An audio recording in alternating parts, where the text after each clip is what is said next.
Today we shall reflect on the life of Saint Anthony the Great. Saint Anthony was born and raised in southern Egypt by pious Christian parents, but was left orphan at the age of 18. Feeling called to eremitical life, he sold his considerable inheritance for the benefit of the poor and retired to a deserted tomb for 15 years, and then for a further 20 years to an abandoned fort on a mountainside. There he shut himself up, refusing to see anyone. The number of his disciples nevertheless increased continually.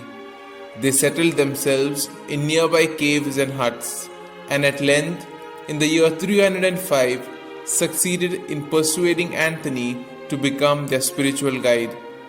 The saint emerged not at all emaciated as they had expected him to be after his rigorous fasts and vigils and a diet consisting solely of herbs, honey and dates, but they found him in full health and vigor.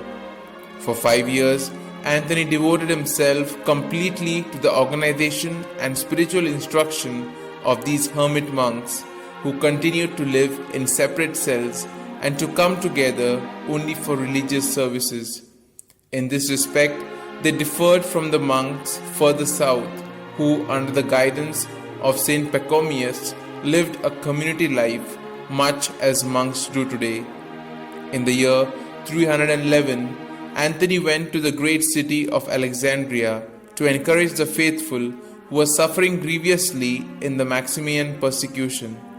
On his return, he retired to a mountainside in the desert of Clysama between the Nile and the Red Sea, where there stands to this day the monastery named after him, which is called Deir Mar Antonios.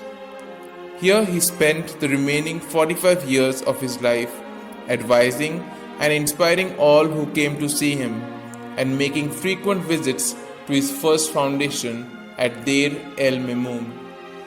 About the year 335, he is known to have gone once more to Alexandria and to have preached against the errors of Arians and Manichaeans.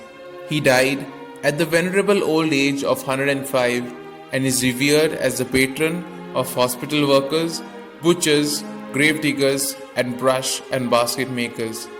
His intercession is sought especially in cases of epilepsy, pestilence, and skin diseases.